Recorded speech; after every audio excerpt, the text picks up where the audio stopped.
গভীর রাতে ঘুমের মধ্যে আমি অনুভব করলাম আমার ছোট্ট বোন আমার সাথে কেমন জানি অদ্ভুত আচরণ করছে। তখন আমি ঘুমে বিভোর। আমি ভাবছি হয়তো আমি স্বপ্ন দেখছি। কিছুক্ষণ পর তার ওই আচরণের ফলে আমার ঘুম ভেঙে যায়। তখন আমি দেখতে পেলাম আমার ছোট বোন আমার সাথে এক ধরনের বাজিমাত করতে শুরু করছে। আমি তো তার এইসব দেখে পুরোই অবাক। তারপর আমি তাকে বললাম, বোন, তুই আমার সাথে এইসব কি করতাছস? তোর কি লজ্জা শরমের মাথা খেয়ে ফেলেছিস? আমি তোর আপন বড় ভাই হই। তারপরেও আমি লক্ষ্য করলাম আমার ছোট বোন কি যেন এক পুঞ্জীভূত সুখ পাওয়ার আশায় আরও বেশি পাগলামি করছে। হোটেলের মধ্যে ছোট বোনর এমন আচরণ দেখে আমি রীতিমতো হতবাক হয়ে গেলাম।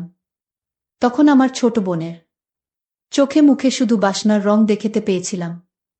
আমি শত না করার পরেও সে কোনোভাবেই আমার বাধা মানছিল না। আমার ছোট বোন হয়েও সে কি যেন এক বিশেষ সুখের আশায় আমাকে একটা সুজোরে ধাক্কা মেরে ফেলে দিয়ে ও আমার সাথে যা করল তা শুনলে বন্ধুরা তোমাদের মাথা ঘুরে যাবে। বন্ধুরা, গল্পটি অনেক অনেক ইন্টারেস্টিং। গল্পটি শোনার জন্য তোমাদের সকলের প্রতি আমার বিশেষ অনুরোধ রইল। বন্ধুরা, তোমাদের নিকট আমার ছোট্ট একটি অনুরোধ, তোমরা দয়া করে আমার চ্যানেলটি সাবস্ক্রাইব করে আমাকে সাপোর্ট করবা। হ্যালো বন্ধুরা, আমি আদনান। আমার বয়স 25 বছর। আমি পড়ালেখা শেষ করে একটি কর্পোরেট অফিসে জব করছি। আমার বাড়ি শায়েস্তাগঞ্জ। আমি ঢাকায় থাকি। আমার ফ্যামিলিতে আমি, বাবা, মা আর ছোট বোন রিমকি। ওর বয়স 16। ও এই বছর এইচএসসি দিবে। বাবা বিজনেস করেন আর মা গৃহিণী। এইবার আসি আসল কথায়। আমার সামনে ঈদের ছুটি, তাই বাড়ি যাওয়ার প্রস্তুতি নিলাম। সবার জন্য কেনাকাটা করলাম। বোনের জন্য 2টা 3 পিস ও একটা সুন্দর বোরকা কিনলাম। তো কেনাকাটা শেষ। ট্রেনের টিকিট আগেই কাটা ছিল, তাই ঈদের 3 দিন আগেই বাড়ি রওনা দিলাম। ও একটা কথা, আমি প্রায় 1 বছর পর বাড়ি যাচ্ছি।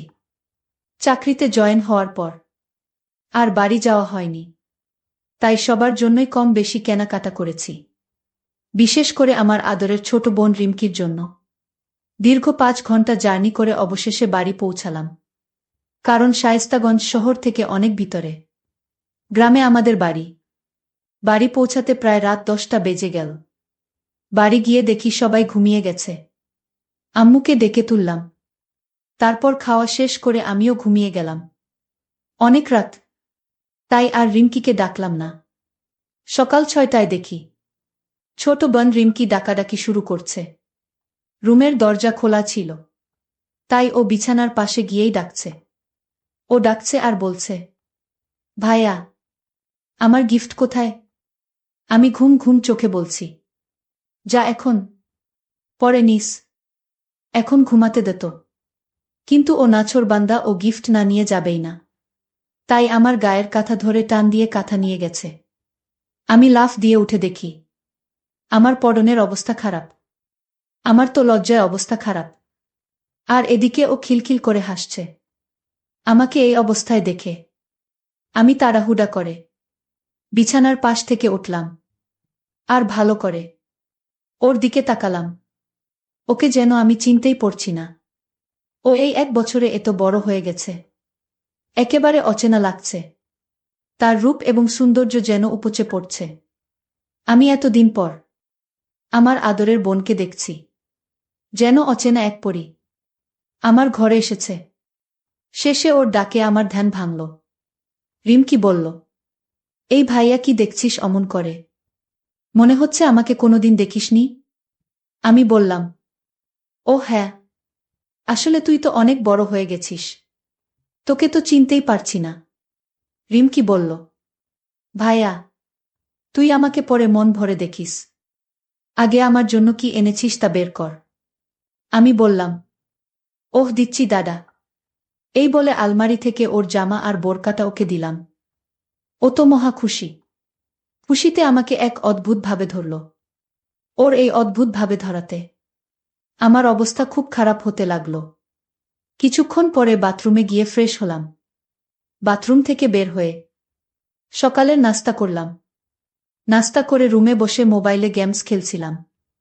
এমন সময় রিমকি এসে বলল, ভাইজা, ঈদে আমাকে নিয়ে চা বাগানে ঘুরতে যেতে হবে। আমি বললাম, ওকে, যাব। তারপর ঈদের আগের 2 দিন আমরা ভাইবোন মিলে অনেক খুনসুটি করলাম। ঈদের দিন আমরা ভাই বোন মিলে ঘুরতে বের হলাম। রিমকি বলল, অনেকদিন জাফলং যাওয়া হয়নি, চল আমরা জাফলং যাই। আমি বললাম, জাফলং তো অনেক দূর, আমরা একদিনে ফিরে আসতে পারবো না। রিমকি বলল, আমি জানি না, আমাকে নিয়ে যেতে হবে ভাইয়া। কিভাবে নিয়ে যাবে আমি জানি না, দরকার হলে ওখানে হোটেলে 1 রাত থাকব। সমস্যা কি? আমরা তো আপন ভাই বোনই, প্লিজ ভাইয়া, তুমি না করো না। আমি বললাম, আচ্ছা আম্মুকে বল, যদি যেতে দেই তাহলে চল। আমার ছোট বোন রিমকি অনেক চালাক, সে কৌশলে আম্মুকে ম্যানেজ করে ফেলল। তারপরের দিন আমরা ভাইবোন মিলে বেরিয়ে পড়লাম জাফলং এর উদ্দেশ্যে। যেতে যেতে দুপুর হয়ে গেল। ওখানে গিয়ে আগে থাকার ব্যবস্থা করতে হবে, যেহেতু গিয়ে ওখান থেকে দিনে দিনে আসা যাবে না। আমরা দুজনে মিলে হোটেল খুঁজতে লাগলাম। অবশেষে একটা রুম পেলাম, তাও সিঙ্গেল। কি আর করা, ঈদের ছুটিতে সবাই ঘুরতে এসেছে, তাই সব বুকিং, এজন্য সিঙ্গেল রুমটাই নিলাম। তারপর ব্যাগ গুছিয়ে কিছুক্ষণ রেস্ট নিয়ে বের হলাম ঘুরতে। রিমকি এমন পোশাক পরেছে যা দেখে সবাই শুধু ওর দিকে হাঁ করে তাকিয়ে থাকে।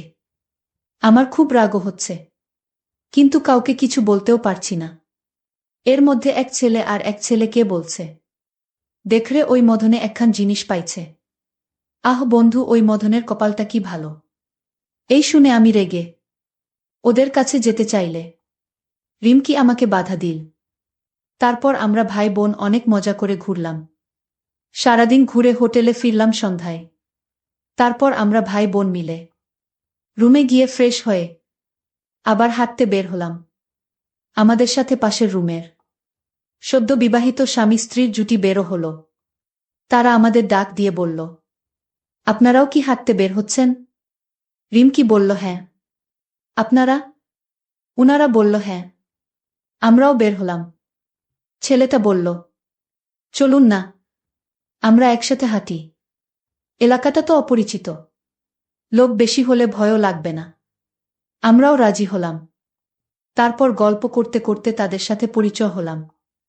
ছেলেটার নাম হলো সিয়াম, আর মেয়েটার নাম রাইসা।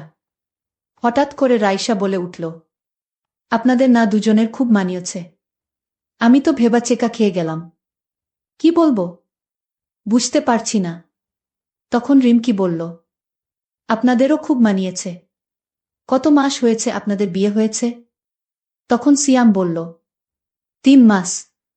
তারপর সিয়াম বলল, আপনাদের কত দিন হলো বিয়ে হয়েছে? আমি কিছু বলতে যাব, তখনই ছোট বোন রিমকি বলে উঠল, এই তো কিছুদিন। আমি যেন আকাশ থেকে পড়লাম। আমার বোন এইসব কি বলছে? তখন সিয়াম বলল, তাহলে তো আপনারা একদম পারফেক্ট টাইমে হানিমুনে এসেছেন। কিন্তু আমাদের একটু দেরি হয়ে গেল। আসলে অফিস থেকে ছুটি ম্যানেজ করতে করতে 3 মাস পেরিয়ে গেল। তারপরে রাইসা বলা শুরু করল, আপনাদের কি প্রেমের বিয়ে, না অ্যারেঞ্জ ম্যারেজ? রিমকি বলল, প্রেমের বিয়ে। এদিকে আমার রাগেতে গাছ বলছে, রিমকি কেন সত্যি বলছে না? রিমকি কেনই বা ওদের সাথে এত নাটক করছে? হাঁটতে হাঁটতে রাত 9:30 বেজে গেল। তখন আমরা সবাই আবার হোটেলে ফিরে আসলাম। এসে খাওয়া দাওয়া করে রুমে যাচ্ছিলাম শোয়ার জন্য। তখন রাইসা বলে উঠল, গুড নাইট, হ্যাপি হানিমুন, মজা করে টাইমগুলো কাটান, এই টাইম আর ফেরত পাবেন না। রিমকিও কম যায় না, সেও বলে উঠল, আপনারাও মজা করুন, আমরা তো আজ রাত ভর মজাতেই থাকব। আমি রুমে ঢুকেই রিমকিকে বলতে শুরু করলাম, রিমকি, তুই এইসব কি শুরু করেছিস? আমরা ভাই বোন, তুই কি সব ভুলে গেছিস? রিমকি বলল, ভাইয়া কি করব বল। ওরা এমনভাবে কথা বলা শুরু করবে বুঝতে পারিনি। ভাবলাম দু এক কথা বলে আলাদা হয়ে যাব, বাট এমন পর্যায়ে পড়ে গেলাম যে আর বলার সুযোগই পেলাম না। এখন আর কি করা? এখানের 2-3 দিন না হয় আমরা স্বামী স্ত্রী হয়েই কাটিয়ে দেই। আমি বললাম, মানে? তুই কি বলছিস? রিমকি বলল, আরে ভিয়া, সত্যি সত্যি তোকে আমার স্বামী হতে বলছি না, অভিনয় করতে বলছি ওদের সামনে। আমি বললাম, ও, তাহলে শেষ পর্যন্ত আপন বোনের স্বামী হতে হবে। আচ্ছা ঠিক আছে, আজ থেকে তুই আমার বউ। রিমকি বলল, ছি ভাইজা, তুই কি বলছিস? আমি অভিনয় করতে বলছি, বাস্তবে হতে বলিনি। আমি বললাম, ওই আর কি, ঠিক আছে, অনেক রাত হয়েছে, এখন ঘুমা, কালকে অভিনয় করব। তারপর আমরা ভাইবোন ঘুমিয়ে গেলাম। গভীর রাতে ঘুমের মধ্যে আমি অনুভব করলাম আমার ছোট্ট বোন আমার সাথে কেমন জানি অদ্ভুত আচরণ করছে। তখন আমি ঘুমে বিভোর। আমি ভাবছি, হয়তো আমি স্বপ্ন দেখছি। কিছুক্ষণ পর তার ওই আচরণের ফলে আমার ঘুম ভেঙে যায়। তখন আমি দেখতে পেলাম আমার ছোট বোন আমার সাথে এক ধরনের বাজিমাত করতে শুরু করছে। আমি তো তার এইসব দেখে পুরোই অবাক। তারপর আমি তাকে বললাম, বোন, তুই আমার সাথে এইসব কি করতাছস? তোর কি লজ্জা শরমের মাথা খেয়ে ফেলেছিস? আমি তোর আপন বড় ভাই হই।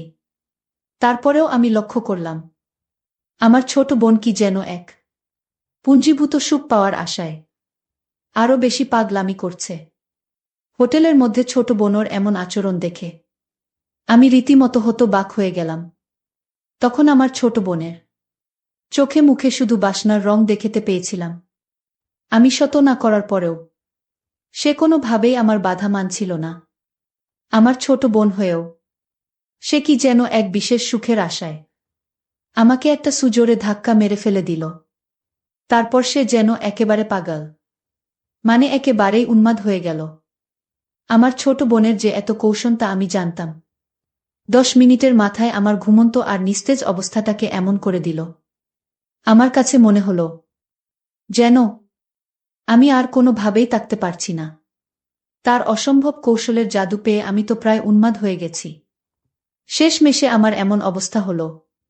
তখন আমি বন্ধুরা সেই বিষয়টা আর ভাবার কোনো সুযোগ পেলাম না যে কে ভাই, কে বোন। তখন শুধু মনের মধ্যে একটাই আকাঙ্ক্ষা, পাশে থাকা মেয়েটিকে আপন করে পাওয়ার। কিন্তু মেয়েটি যে আমার আপন বোন তা আমার মাথায় নেই। এই সময় বন্ধুরা এমন অবস্থা হয়, তখন কোনো কিছু বোঝার অবস্থা থাকে না। আমারও ঠিক সেই রকমই হয়েছিল। আমার কাছে মনে হয়েছিল যেন আমি মোম, আর আমার পাশে যেন আগুন জ্বালিয়ে রাখা হয়েছে। সেই আগুনের তাপে আমার সমস্ত কিছু গলে ছিন্ন ভিন্ন হয়ে যাচ্ছে। বারবার কেঁপে উঠছে আমার গা। আমিও তখন অজানা কোনো সুখের আশায় আমার ছোট বোনের সাথে তাল দিতে শুরু করলাম। সে আমার তাল পেয়ে মনে করল তার হাতে স্বর্গ এসে ধরা দিয়েছে। তখন আমি অনুভব করলাম যা হবার হবে। এখন যে কঠিন সময় আমার কাছে এসেছে তার মোকাবেলা আমাকে করতে হবে। ছোট বোনের কাছে কোনো কিছুতেই আমাকে পরাজিত হতে দেওয়া যাবে না। তারপর আমি চরমভাবে নেমে গেলাম। যদিও আমার ছোট বোন আমার চাইতে আরও 8 বছরের ছোট।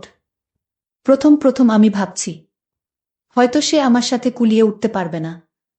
তারপর আমি যা দেখলাম তাতে তো আমি পুরোই অবাক। প্রায় 2 থেকে আড়াই ঘন্টা এক নাড়ারে প্রদর্শন করার ফলেও সে বিন্দু পরিমাণ ক্লান্ত হয় নাই। প্রায় 2 থেকে আড়াই ঘন্টা পর কোনো এক রূপকথার রাজ্য থেকে মনে হলো আমরা পৃথিবীতে ফিরে এসেছিলাম। বন্ধুরা, তারপরেও সেখানে আরও 2 দিন থেকেছিলাম। আর সেই 2 দিনেও আমার ছোট বোনের সাথে আমার এই রকমই হয়েছিল।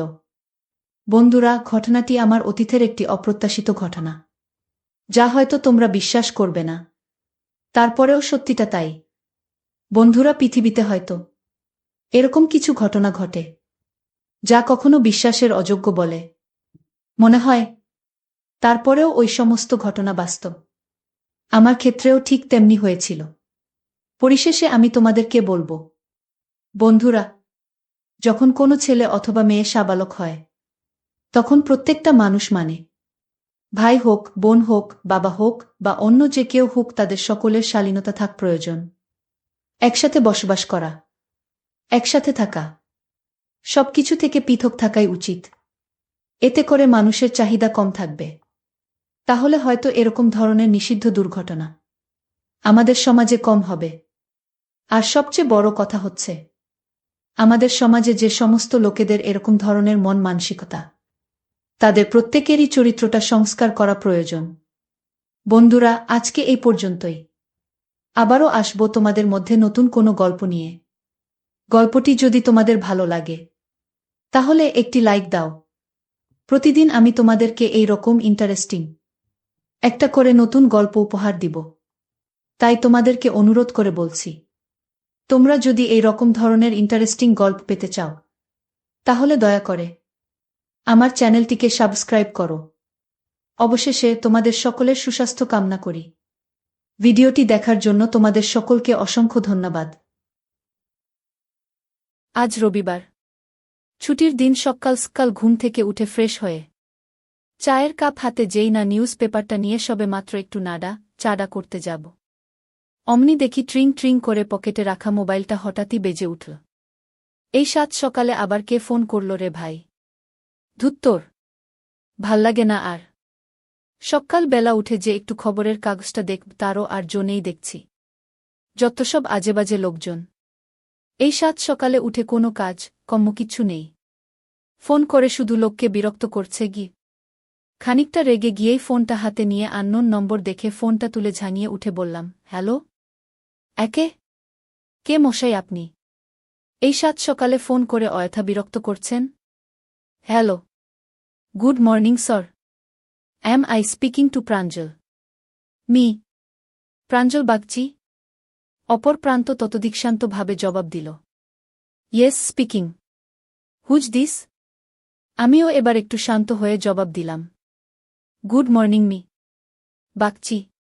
মাইসেলফ দিগন্ত। দিগন্ত দত্ত উ। আব্বে খেলোয়াড় দিগন্ত। তোর কি কোনো কামকাজ নেই সকাল সকাল ফোন করে? একে তো কানের মাথা খাচ্ছিস, তার উপর আবার ফর্মালিটি দেখাচ্ছিস।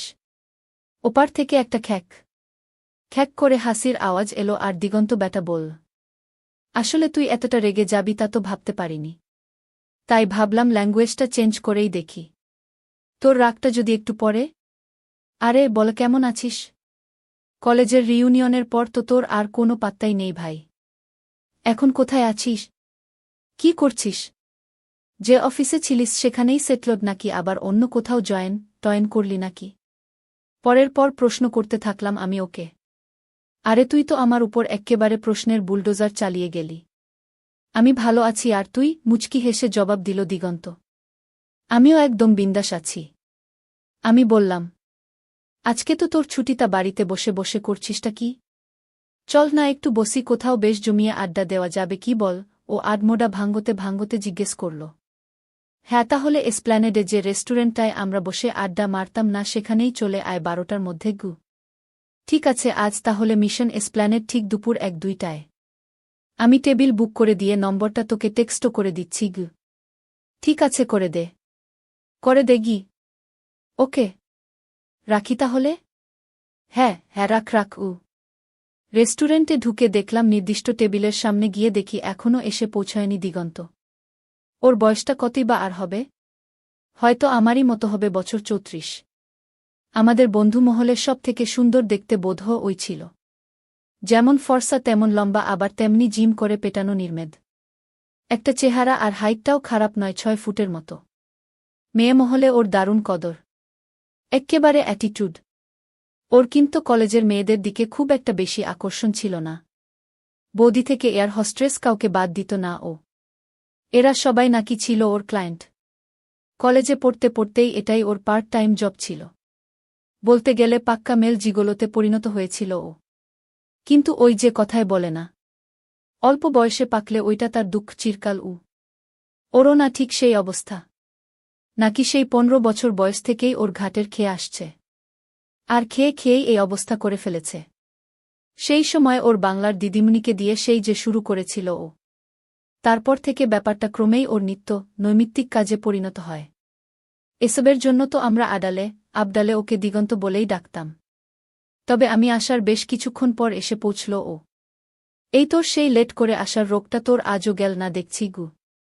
দূর, ট্রাফিক জ্যামে ফেসে গিয়েছিলাম। আর তাছাড়া আমি কি তোর সঙ্গে এখানে প্রেম করতে এসেছি নাকি যে ঠিক সময় এসে পৌঁছতেই হবে? না হলে ও আমাকে দুচার কথা শুনিয়ে দেবে। একটা বিশেষ কাজে তোর একটু সাহায্য লাগবে, তাই ডেকেছি গু। ও তাই বল, দরকার ছাড়া তুই যে আর এমনি এমনি আমার সাথে দেখা করবি না সেটা না আমিও বুঝতেও পেরেছিলাম। নে, এবার আর ভনিতা না করে আসল কাজের কথাটা বলতো উ। হ্যাঁ, সেটা তো বলবেই, আর বলেই তো তোকে ডেকেছি।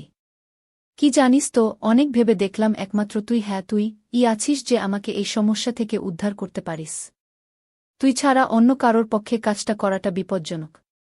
কারণ এটা একটা পারিবারিক সম্মানের প্রশ্ন। কাজটা সারতে হবে অত্যন্ত গোপনে। তবে শুরু করার আগে একটু ব্যাকগ্রাউন্ডটা তোর জানা দরকার। না হলে পরবর্তীকালে বাকিটা বুঝতে সমস্যা হতে পারে। বল শুনি, কি তোর সেই বিশেষ কাজ যার জন্য আবার আমাকে ছাড়া তোর চলবেই না? বলবো, সব বলবো। হ্যাঁ, তার আগে দাঁড়া, অর্ডারটা দিয়ে দি ওয়েটার। ও ডাকতেই পাশে একজন দাঁড়াল। স্যার, আপনারা কি নেবেন? ওয়েটার এসে জিজ্ঞেস করল। কিরে, কি নিবি? বলে দে ওকে। কি মেনু কার্ডটা আমার দিকে বাড়িয়ে দিয়ে জিজ্ঞেস করল দিগন্ত। আমার কোনো চয়েস নেই, তুই যা ভালো বুঝবি তাই কর। কি মেনু কার্ডটা ঠেলে ওর দিকে সরিয়ে দিয়ে বললাম আমি। ওকে ছি বলে দিগন্ত মেনু কার্ডটা দেখে দুজনের জন্যই অর্ডার করে দিল কফি আর সঙ্গে হালকা কিছু স্ন্যাক্সও। ওকে স্যার বলে অর্ডার নিয়ে চলে গেল ওয়েটার। যাই হোক, এবার আমি আমার ফ্যামিলির সাথে তোর একটু পরিচয় করিয়ে দিই কেমন? আমার ফ্যামিলিতে আমি আর আমার বাবা মা ছাড়াও আমার বউ আছে। আজ কালকার দিনে একটু বেশিই বড়, তাই না? তোর মতো ছেলের জন্য দুটো কেন 10টা বউ থাকলেও আমি এতটুকু অবাক হতাম না। বিশ্বাস কর গু। ওকে ঠেস মেরে হাসতে হাসতে ব্যঙ্গ করলাম আমি। আরে ফাটা বাসে আমার সুপারিটা আটকে গেছে তো, তাই আমাকে বাগে পেয়ে চুলকে দিচ্ছিস বল? চলকা যত পারিস চলকা। তবে তার আগে আমার কথাটা মন দিয়ে শোন ভাই। একটু শুনে নেছ বল দিগন্ত। হ্যাঁ বল উ। ওর অবস্থা দেখে আমি হাসতে হাসতে বললাম। শোন তবে কি ও বলতে শুরু করল। ব্যাপারটার সূত্রপাত বছর দুয়েক আগে থেকে বুঝলি, যখন থেকে আমার বাবা মা আমার জন্য সম্বন্ধ দেখা শুরু করেছিলেন। আর তুই তো ভালো করেই জানিস আমি তো এই বিয়ে ব্যাপারটাতে এক্কেবারে নাছোড় ছিলাম। কারণ এই বিগত 16-17 বছর ধরে রোজ বিনা লাইসেন্সে গাড়ি চালানোর মজা নিয়ে এসে হঠাৎ করে কাউকে যদি শুনতে হয় তোমাকে এবার গাড়ি চালানোর জন্য অফিসিয়ালি লাইসেন্স নিতে হবে, না হলে তুমি আর স্টিয়ারিং বসতে পারবে না, তাহলে কার না রাগ ওঠে বলতো ভাই? স্বভাবতই আমারও উঠেছিল। তাই বাবা মার উপর খানিক রাগ দেখিয়েই প্রথমে দিল্লি, তারপর সেখান থেকে ব্যাঙ্গালোরে ট্রান্সফার নিয়ে নিই। আর সেই তখন থেকেই আমি বাইরে যে কোম্পানিতে প্রথম ঢুকেছিলাম সেটা ছেড়ে এখন অন্য একটা ভালো জায়গায় আছি। এই বছর খানেক আগে বাবার অসুস্থতার খবর পেয়ে ছুটি নিয়ে বাড়ি আসি। এসে দেখি বাবা আমার বহাল তবিয়তে আছেন। বুঝলাম বাবার অসুস্থতার ভুজো খবর পাঠিয়ে আমাকে ডেকে এনে বিয়ের পিঁড়িতে বসানোর এক উৎকৃষ্ট প্রচেষ্টা। এরই ফাঁকে দেখি আমাদের খাবার চলে এসেছে। টুক টাক মুখ চালাতে জিজ্ঞেস করলাম, তারপর তুই কি করলি? কি আবার? সিন ক্রিয়েট করার হালকা একটা চেষ্টা চালিয়েছিলাম বটে, কিন্তু তাতে কোনো লাভ হলো না বুঝলি। কারণটা হচ্ছে আমার পরিবারের সবাই এ ব্যাপারে আমার এক্কেবারে বিরুদ্ধে চলে গিয়েছিল।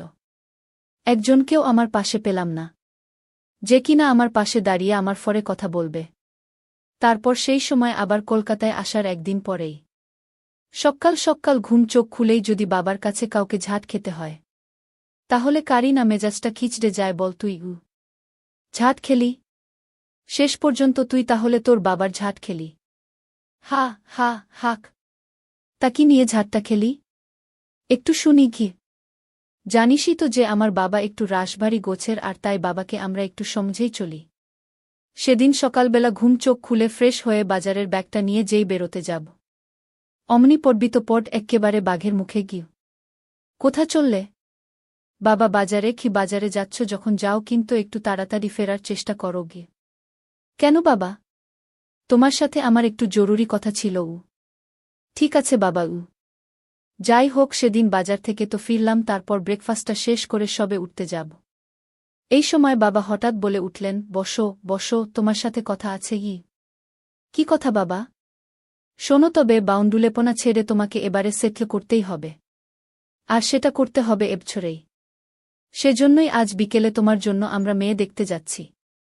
পছন্দ হলে আজই সব কিছু ফাইনাল করে তবেই ফিরব। আর তাই তোমাকেও যেতে হবে আমাদের সঙ্গে। আমি তো আকাশ থেকে পড়লাম।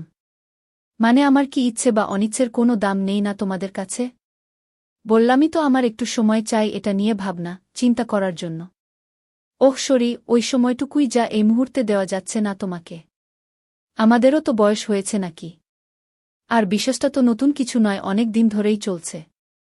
বিগত বেশ কয়েক বছর যাবৎ এটা নিয়ে তুমি আমাদের ঝুলিয়ে যাচ্ছ। আজ যাব, কাল যাব করে অনেক টালবাহানা করেছ। আর নয়, এর মধ্যেই তুমি আমাদের অনেক মুখ পুড়িয়েছ বাবা। অনেকটা সময় তোমাকে দেওয়া হয়েছে, আর নয় আমরা সবাই যাচ্ছি। তাই আজ তোমাকেও যেতে হবে, ব্যাসকে। ঠিক আছে। সেদিন দুপুর ৩টে বাজতে না বাজতেই দেখি আমার কাকু, কাকিমা, আমার পিসি, ছোট মামা, ছোট মামি, আমার মাসি, মেসোরাও এসে গেছেন। আর সঙ্গে লেজুর হয়ে আমার মামাতো ভাই দুটোও এসেছে। তাদের সাথে গোদের উপর ২০ ফোড়া আমার খুঁড়তুতো বোনটাও এসে হাজির। বা তোকেও আবার হুমকি শুনতে হয় না কি? আমি ইয়ার্কি মেরে বললাম। বলছি না। ঠাট্টা করবি পরে, শোন না আগে। হ্যাঁ বলো। আজই মেয়ে দেখতে যেতে হবে শুনেই না আমার পা থেকে মাথা পর্যন্ত পুরো আগুন জ্বলে গেল। আচ্ছা বলতো, আমার এই সুদীর্ঘ এত বছরের স্বাধীনতাটা হঠাৎই যদি বউ নামক কোনো একজনের দুপায়ের ফাঁকে সারা জীবনের জন্য বন্দী হয়ে পড়ে, তখন কারই বা ভালো লাগে? তাই খানিক অনিচ্ছাবশতই সেদিন বাবা, মা আর পরিবারের অন্যান্যদের সঙ্গী হয়ে ফুল ব্যাটালিয়ন নিয়ে গেলাম মেয়ে দেখতে তাদের বাড়িতে। কলিং বেল বাজাতেই ৩০-এর যুবতী সুন্দরী এক ভদ্রমহিলা ভেতর থেকে দরজা খুলে হাসি মুখে আমাদের সব্বাইকে এক উষ্ণ অভ্যর্থনা জানালেন। আরে আসুন আসুন, কি সৌভাগ্য আমার! পরিমল বাবুর সাথে আমার ফোনে কথা হয়েছিল আগেই। নমস্কার। আমি পরিমল দত্তগু, বাবা বললেন। নমস্কার। আমি মীনাক্ষী সরকার। আসুন আসুন, আপনারা আসুন সবাই আমার সাথে। বলতে বলতে উনি আমাদের সবাইকে ড্রয়িং রুমে নিয়ে এলেন। বসুন সবাই এখানে। আসলে ছোট বাড়ি তো বুঝতেই পারছেন।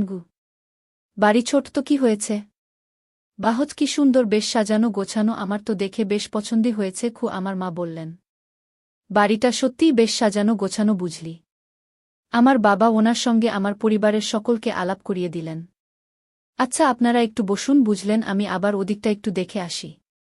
আসলে আমি একা মানুষ তো, বুঝতেই পারছেন, সব কিছু আমাকে একা হাতেই সামলাতে হয়। ওদের বাবা থাকলে তো আর কোনো অসুবিধেই ছিল না। ৩ বছর আগে উনি আচমকা চলে যেতেই সব দায়িত্ব এসে পড়ল আমার ঘাড়ে। তবে হ্যাঁ, যদিও মেয়েরা আমার খুবই ভালো, খুব বাধ্য বটে। আমার সুখ সুবিধের উপর সর্বদা বেশ কড়া নজর ওদের। তবুও আমি তো মা, ওদের জন্য চিন্তা তো একটা হয়েই, তাই না? একটু বসুন আপনারা, আমি এক্ষুনি আসছি বলেই উনি ভেতরে চলে গেলেন। ওদের বাড়িতে ঢুকেই না আমার মনের মধ্যে কেন জানি না একটা চাপা টেনশন হচ্ছিল। এখানে ঢোকার পর থেকেই হাতে পায়ে আমার কেমন যেন একটা আড়ষ্ট ভাব। আমি না পুরো যেন একটা জ্যান্ত মূর্তির মতো বসে আছি, এক্কেবারে নরন চরণ। আর আমার এই অবস্থা দেখে আমার ভাই বোনগুলো আমাকে নিয়ে হাসাহাসি করছে। তোরই মতো যা তা বলছে। খানিক বাদে দেখলাম ভদ্রমহিলা ফেরত এলেন সঙ্গে অপূর্ব সুন্দরী দুটো মেয়েকে নিয়ে। লাল টুকটুকে একটা শাড়ি আর হালকা কিছু গয়না পরে মাঝখানে দাঁড়িয়েছিল একজন, তার বাপাশেই আর একজন যমজ ভদ্রমহিলা তার অন্য পাশে। মেয়ে দুটো যেমন ফর্সা, তাদের গায়ের রং তেমনি যেমন হরিণের মতো টানা চোখ, তেমন চোখা নাক আর মানানসি। মনে হয় এক্ষুনি র্যাম্পে নামিয়ে দিলে সঙ্গে সঙ্গে শো স্টপার হয়ে যাবে। বয়স আন্দাজ ২৪ কি ২৫ হবে বোধহয়। আর সঙ্গে মিসেস সরকারও, আর বাকি দুজনের হাতে চা জলখাবারের ট্রে। দাদাভাই, তোর তো পুরো লটারি লেগে গেল রেছি। আমার কাঁধে ধাক্কা মেরে হাসতে হাসতে আমার বোনটা হঠাৎ ফিসফিসিয়ে উঠল। এই চুপ কর তুই, এখান থেকে বেরিয়ে না, খুব মার খাবি আমার হাতে। দাঁড়া, আগে ভালো করে দেখতে দে গি। চোখ পাকিয়ে ওকে ধমক দিয়ে বললাম আমি। ওরে মুখটা বন্ধ কর রে দাদাভাই। না হলে মুখে না মাছি ঢুকে যাবে। এই তুই চুপ করবি গো, ওরে আর বেশি দেখিস না। বেশি দেখলে না চোখ খারাপ হয়ে যাবে রেগি। চুপ চুপ একদম চুপ গো, ওরে শুভ দৃষ্টিটার জন্য তো কিছু বাঁচিয়ে রাখগু। আমি ওদের দিকে তাকিয়ে অল্প অল্প হাসতে হাসতে সবার অলখে কাকন মানে আমার বোনের থাইতে একটা হালকা চাপড় মেরে বললাম, তুই আপাতত একটু চুপ কর প্লিজ, তোকে আমি পরে দেখছি গু। এদিকে ওনারা হাসি মুখে ট্রেগুলো আমাদের সামনের সেন্টার টেবিলটায় নামিয়ে রেখে বললেন, নিন আপনারা একটু। যত সামান্য আয়োজন আর কি। এই আমার বড় মেয়ে তিনা। আর ও হল আমার ছোট মেয়ে তিশা। তিনা মা আমার। ট্রেটা টেবিলে নামিয়ে রেখে গুরুজনদের সবাইকে প্রণাম করোঘ। হ্যাঁ মা, ত্রিনা মুখে একটা মিষ্টি হাসি নিয়ে বড়দের সকলকে নমস্কার করে বলল। প্রথমে ও আমার বাবাকে দিয়ে শুরু করল, তারপর একে একে সকল গুরুজনকে। বাবা বললেন, বেশ ভালো সংস্কার দেখছি আপনার মেয়ের। ওর প্রণাম নিয়ে বললেন, বেঁচে থাকো মা, বেঁচে থাকো, আশীর্বাদ করি, সুখী হও মা, খুব সুখী হও। বুঝতেই তো পারছেন মাথার উপর তো ওদের বাবা নেই, সবকিছু আমাকে একা হাতেই সামলাতে হয়। হ্যাঁ আমার মেয়েরা আমার যথেষ্ট খেয়াল রাখে। ওদের বাবার মৃত্যুটাকে আমাকে ভুলিয়ে রাখার চেষ্টা করে আপ্রাণ। ওদের কাজ কেরিয়ার সামলেও সবসময় ওরা দুই বোনেই যতটা সম্ভব সাহায্য করে আমাকে। কি বললেন মীনাক্ষী সরকার, আমার হবু শাশুড়ি। মেয়েটাকে দেখে না আমি আর পছন্দ না করে থাকতেই পারলাম না। এদিকে আমার তরফ থেকে গ্রিন সিগন্যাল পেয়ে আমাদের গুরুজনেরা আমাদের বিয়ের কথাটা পাকা করে ফেললেন। যথাসময়ে আমাদের বিয়ের দিনটাও ঠিক হয়ে গেল। সামনের অগ্রহায়ণের 15 তারিখ। হাতে বেশি সময় নেই, তাই বিয়ের জন্য আবার দিন 20 ছুটি নিয়ে এসে জোরদার শপিং করতে শুরু করলাম। আমার বাড়ির লোকেরা ওদের নিজেদের মতো করে শপিং করতে লাগল। আর এদিকে আমরা মানে আমি, তিনা, মীনাক্ষী দেবী আর তিনার যমজ বোন তিশা। তিশার লুকস, গায়ের রং ও ফিগার যেন দ্বিতীয় তিনা। তবে দুবোনের মধ্যে পার্থক্য একটাই, তিনা একটু মুখচোরা টাইপের। কিন্তু তিশা আর মীনাক্ষী দেবী যেমন খোলামেলা আড্ডাবাজ, তেমন হুল্লোড়বাজ, তেমনি আবার হুজুগেও বটে। শপিং করতে গিয়ে আমাদের 4 জনের মধ্যে এমনই ভালো একটা বন্ডিং তৈরি হয়ে গেল যে মনে হলো সেটা খুব সহজে ভেঙে পড়ার নয়। কথায় কথায় বুঝলাম আমার থেকে আমার হবু শাশুড়ির বয়পার্থক্য খুব একটা বেশি নয়। তবে এই বয়সে বিধবা হলে যা হয়, তাই বোধহয় আমাকে পেয়ে উনি হাতে চাঁদ পেলেন। আর তিশা, তার কথা কি আর বলব, সে তো তার মায়ের থেকেও এক কাঠি ওপরে। সে তো সুযোগ পেলেই আডালে আবডালে নানা আছিলায় আমার মাঝের পায়ে হাত বুলিয়ে দিচ্ছে। তবে অবশ্যই তার মা আর দিদির চোখকে বাঁচিয়ে। যাই হোক, বিবাহ নামক পর্বটা তো যথাসময় ভালো সম্পন্ন হল। কিন্তু এর আসল মজাটা টের পাচ্ছি আমি বিয়ের ঠিক মাস 7 বাদে, এই এখন যখন কলকাতা অফিসে ট্রান্সফার নিয়ে ফেরত এলাম। 4 দিক থেকে শুধু নেমন্তন্ন আর নেমন্তন্ন। ছুটির দিন হলেই শুধু আত্মীয়ের বাড়ি ঘুরে বেড়ানো। সেরকমই এই শনিবার গিয়ে ওদের বাড়িতে গিয়ে হাজির হলাম আমি আর তিনা। জোট ছেড়ে বেরোনোর পর এ বাড়িতে আমার প্রথম আগমন। বাড়িতে সেদিন আমরা 4টে মাত্র প্রাণী। ঠিক হলো দিন কতক থাকব। দুপুরে খাবার পর খানিক গপ্প গুজব করে আমি তিনার ঘরে বসে একটু রেস্ট নিচ্ছিলাম। ঘুমিয়েই পড়েছিলাম বোধহয়। পরিচিত একটা মিষ্টি গন্ধ নাকে আসতেই না আমার ঘুমটা গেল ভেঙ্গে। চোখ মেলে দেখি তিনা দাঁড়িয়ে আছে আমার জন্য চা নিয়ে। যাই হোক, আমি উঠে বসলাম। কি গো, লাইটটা জ্বালাওনি কেন? সন্ধে হয়ে গেল তো। চায়ের ট্রেটা বেড সাইড টেবিলে রেখে টিউব লাইটটা জ্বেলে দিয়ে বল তিনা। ও হোক তিনা, অনেক বেলা হয়ে গেল না গো? আধ মোড়া ভাঙ্গতে জিজ্ঞেস করলাম আমি। হ্যাঁ তা অবশ্য একটু হয়েছে বটে। তাহলে ডেকে দাওনি কেন? একটু বেলা হয়েছে তো কি হয়েছে? সারাদিন তো অফিস করে ভালো করে ঘুমতেও পাও না তুমি। তাই ছুটির দিনে একটু ঘুমোচ্ছ যখন, তখন আর ডাকিনি। যাও এখন বাথরুম থেকে হাত মুখটা তাড়াতাড়ি ধুয়ে এসো তো দেখি। তারপর আমরা একসঙ্গে চা খাবো কেমন গু? তারপর দরজা বন্ধ করে বসে গেল ড্রেসিং টেবিলের সামনে চুল আঁচড়াতে। চুল আঁচড়ানো হয়ে গেলে ও একটা হালকা মিষ্টি পারফিউম মেখে চলে এলো আমার কাছে। এসেই না আমার গা ঘেঁষে শুয়ে পড়ল। জানু বারান্দার দিকের জানলাটা কি খোলা থাকবে নাকি দিয়ে দেব? বেশ তো ফুরফুরে একটা হাওয়া দিচ্ছে, ওটা বরং খোলাই থাক বুঝলে গু।